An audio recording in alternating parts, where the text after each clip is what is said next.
This film is about the fine craft of making books by hand. The fine printer does most of the bookmaking operations himself, from selecting and perhaps writing or editing the text, to setting the type, printing and perhaps illustrating the text, and binding the book. I'd like to deal with some of the more traditional aspects of the handmade book, where the elements are an attempt to reflect the author's words. I mentioned the fine craft of making books. There's a lot of ill feeling about the terms art and craft. In my view, art evolves from concepts and ideas, and craft relates to function and execution. The ideal handmade book has almost equal amounts of art and craft. Well, enough theory. Let's go to the print shop and see some of the realities of making books by hand. A book begins with the selection of a text. Believe me, that's not easy, especially with contemporary writing. The printer may decide to print an unpublished manuscript or write his own text. Whatever the case, the printer must have a sense of personal involvement with the text if the project is to succeed. In this instance, our text is a selection of poems by the Jacobean poet and composer Thomas Campion. Once the text is chosen, it may have to be edited. For the Campion poems, a professional editor has modernized the old spelling and checked the punctuation. A design should be worked out before the book is typeset. It's always difficult to talk about design because there are so many elements to consider.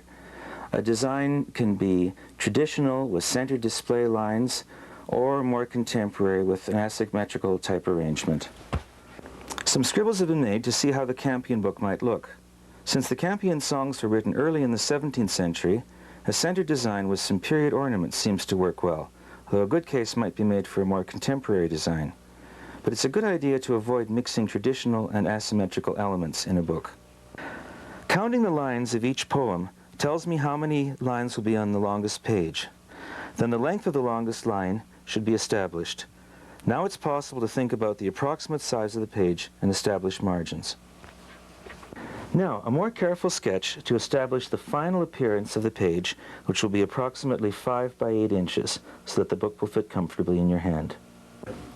Since there are only 10 poems, and we need to allow for a half title, title page, colophon, etc., this dummy book shows us exactly where the elements will be placed.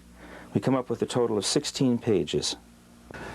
If the book was being illustrated, we might be dealing with linoleum blocks, wood engravings, wood cuts, or photomechanical line cuts.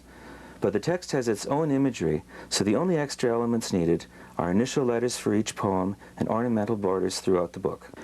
Now, let's choose a typeface. Most private and fine printers have limited ranges and choices of type, often only what they've been able to find or scrounge. If you can find a few classic type designs like Bembo, Garamond, or Baskerville, you can often get a lot of mileage out of them for both traditional and contemporary texts. On my shop wall hangs a broadside printed by my friend Glenn Galuska.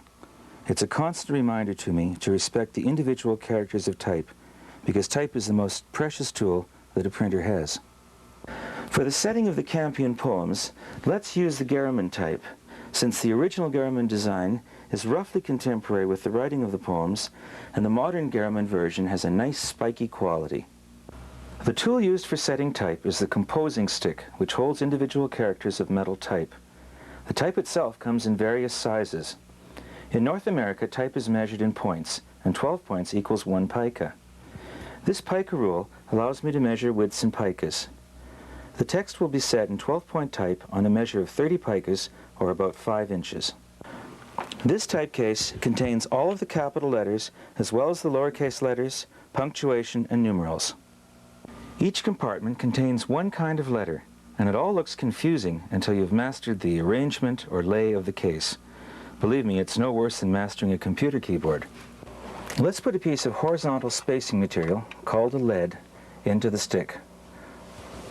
And that'll give us a spacing between each line of type. And now a square piece of spacing material called an M goes in at the end to give us something to push the characters against. The characters are set upside down with these little nicks on the top.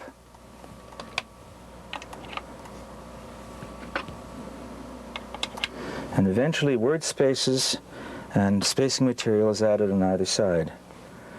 Since we're setting the title of the book, we're going to have space to put in on either side of the capital letters in order to make them look optically correct. For this we use smaller amounts of space, sometimes a point or even half a point.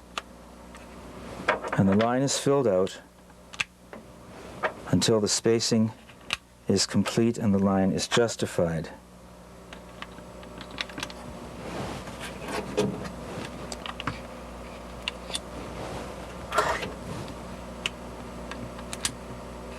If you look at this galley of type already set, you can see how the type evolves slowly from one line to the next.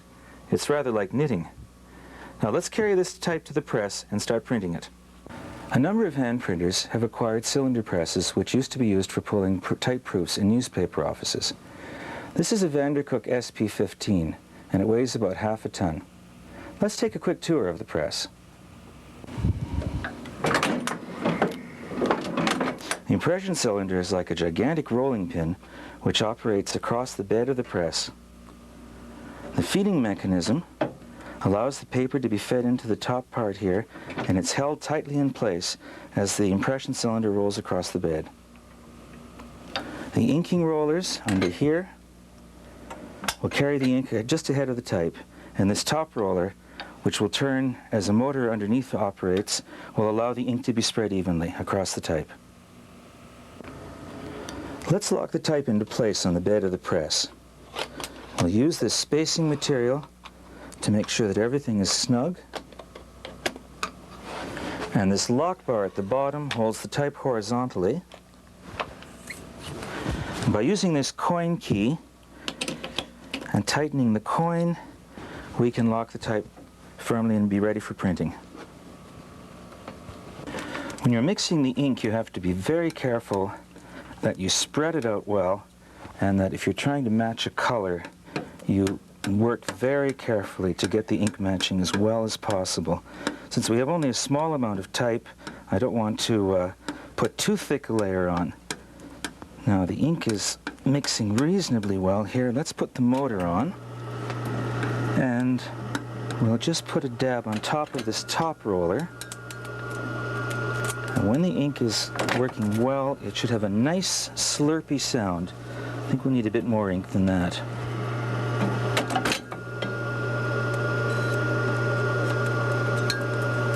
Let's see how that does.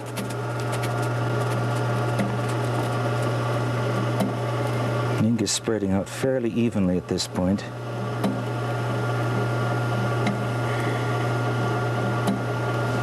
Just a bit more.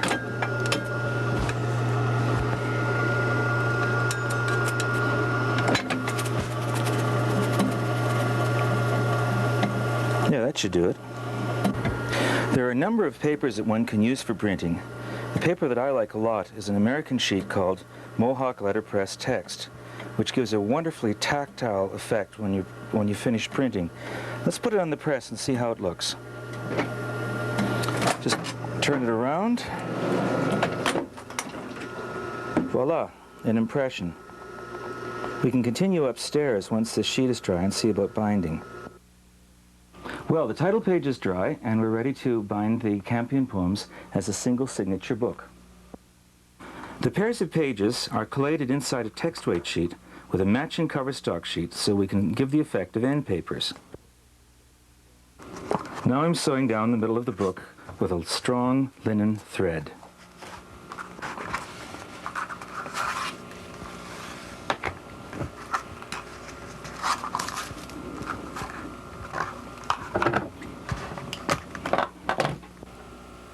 Now let's trim the book with a sharp knife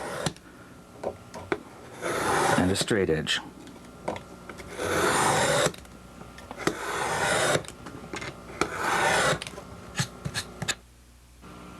Now a cover weight wrapper of the same color as the end paper.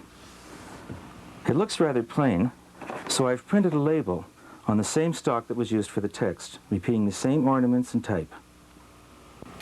The cover's now folded, and it's time to put the book inside. Just a few dabs of glue here, and we should have the book finished very quickly. Now, let's put this under weight to dry for a few minutes. Many hand printers tend to produce books of 2 or more signatures. Since we're not professional binders, our binding styles tend to be fairly simple. The major problem is that we produce multiple copies, sometimes as many as 100 copies or more, so it's just not possible to spend a lot of time binding each individual book. If a book has more than one signature, we might make a simple square back wrapper or a 3-piece binding with a cloth back and paper-covered boards. And it's always possible to put a printed label on the spine. Well, after all our work, here's the finished book. It's not perfect, but it's not bad. Let's go and look at some other examples of printing. If I had to choose some Canadian private or fine press books to take with me to a desert island, I would find the choice almost impossible to make. But I'll try to let you see some work by some of my favorite presses and tell you some of the things I like about them. Despite my personal bias, I hope you'll find some interesting books here. The late 19th century saw the revival of the craft of printing when William Morris's Kelmscott Press tried to recreate the bookmaking standards of the 15th century. Those standards were a model for some of the early Canadian keepsake books issued in the 1920s and later by several Canadian publishers as Christmas gifts for their clients. This book by the C.C. Ronalds Company of Montreal shows the kind of concern for quality materials that is a direct result of Morris's influence. The Golden Dog Press of J. Kemp Waldie, a distinguished Toronto lawyer, operated from 1933 to 1939. Waldie imported some beautiful foundry type from Europe and employed a commercial printer to produce his books. Perhaps the press's finest production is a proposed edition of Macbeth, set in a beautiful European version of Jansen type and illustrated with magnificent wood engravings by Lawrence Hyde. Unfortunately, a British edition of the play was announced at the same time, so Waldie decided to issue the book as a series of specimen pages. It's a pity. If the book had been printed in a finished manner, it could have been a remarkable edition. Robert R. Reed, a Vancouver printer and designer, became interested in printing when he was still at high school. He produced some beautiful fine press books, as well as excellent designs for commercial publishers. In 1963, with several highly skilled craftspeople, Reed's Nevermore Press produced Couthan's Menagerie, perhaps the most extraordinary press book yet created in Canada. George Couthan was an immigrant artist from Czechoslovakia who wrote a text, embellished it with his own magnificent multicolor lino cuts. The book is designed to be read horizontally. Because of a dispute with the binder, perhaps not more than a dozen copies of the book were ever issued. There was a lot of press activity in Toronto by the late 1950s and early 1960s, thanks to people like the superb designer Carl Dare, who inspired a lot of professionals and dedicated amateurs to join in the fun of letterpress printing. Peter Dorn, a compositor in a Toronto typesetting firm, would fill his pockets with type every night when he left the shop. Eventually, he and his boss agreed that Peter would get all the type he wanted in exchange for a credit line in Peter's first book. Peter founded the Heinrich Heine Press in 1963. Barker Fairley's Poems of 1922 was inspired by the colored sheets in a paper swatch book and is set in a solid 1920s sans serif typeface. The Gauntlet Press of Richard Outram and Barbara Howard was founded in 1960 and is about as private as any press could be. Richard writes poems and does the typesetting and printing. Barbara creates wood engravings and binds the books. The result is completely personal expression. This spread from creatures is typical of their work and shows Barbara Howard's rich color sense. The Outrams use one size of Bembo type for their texts, and they print on a beautiful Japanese paper so that every book has a unity with other items in the press's output. Another unique and very personal press is the Perroquet Press, founded in Holland by H. Detlev Voss and revived when Voss moved to Toronto in 1951. Voss was a fine wood engraver and etcher, and when he died in 1976, his work was virtually unknown. His version of Goethe's novella is illustrated with reproductions of his own paper silhouettes. The type area on each page changes to match the shape of the facing illustration, and the book is bound in the Japanese manner. Dreadnought was formed by Robert MacDonald in 1973 as a passionately committed press with massive typographic resources. It became a kind of printing collective and is now a graphic design studio. Here's the briefcase of a fat man. The typographic arrangement for the title page is very appropriate, and the delightful illustrations suit the text perfectly. Soren Madsen's Madren Press was started in 1976 because Madsen was interested in making paper and in producing prints. Like a number of people who get involved in printing via art school, Madsen is unhampered by the conventions of traditional bookmaking. Unlike many of them, he has a wonderful ability to use the right elements to produce a successful book. Milk Recipes, with comments on cow families in Upper Canada, is a hilarious study of its subject. The front cover of this truly unique book includes a laminate of paper pulp, and the title page says it all. With some worn Cheltenham type and an active imagination, you can do almost anything. Jerry Brender Brandis's Brandstead Press allows him to make his own paper, create his own wood engravings, and on occasion weave his own bookcloth. His press is a very personal venture, and in porcelain letters you can see how well the Libra type works with Jerry's engravings. Bill Poole's Poole Hall Press was founded for fun in 1972, and Bill has produced an extraordinary number of books using a wonderful collection of wood type. But this book, Wabi, is unique. The artist, Deborah Machida, created woodcuts based on Japanese brush characters printed with watercolors on rice paper, and the oriental quality is carried through to the format, since the book is planned to be read in sequence from right to left. Glenn and Anne Galuska's Imprimerie Dromadaire was begun in Toronto in 1976. Since Glenn majored in Russian at university, the press's first book was a Russian underground story, The Cry of Distant Ants, translated and with linocuts by Glenn, bound in the Japanese manner. Glenn also operates a fine press called the Nightshade Press. Here's one of the Nightshade Press books. In Margaret Atwood's Snake Poems, the accordion fold book itself becomes a kind of snake. Much of the current printing activity centers in Ontario, but some interesting things are happening on the West Coast. Jim Rimmer, a Vancouver designer, is creating and casting his own type designs, which he cuts by hand in metal. So far, Jim has produced 3 new type designs. Here's a story about a frog, written by Jim, illustrated with his own lino cuts, and sent and printed at his Pie Tree Press in his first typeface, Juliana Oldstyle. With suitable modesty, I have left my own press till the last. The Alaquanda Press was founded in 1962 to give me the chance to interpret interesting texts by designing, setting, printing, and binding my own books. There's a challenge in working with typefaces and ornaments, as you can see from Laurels for the Third Muse, an anthology of quotations about music. While the work of the press is usually quite traditional, some experimental book forms are produced, like this collection of quotes about books, which becomes its own structure when opened. I think the common denominator for everyone who prints by hand is a love of the craft. Producing a book is a wonderful means of controlling one's ego. There's so much to learn, and when you think you've mastered something, you discover new areas you never knew existed. In a way, the printer becomes the books he makes. A really well-made, finely printed book has an integrity and a sense of exploration, which reflects the harmony of its elements and the love that went into its creation.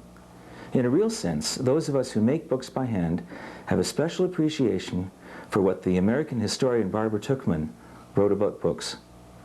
They are companions, teachers, magicians, bankers of the treasures of the mind. Books are humanity in print.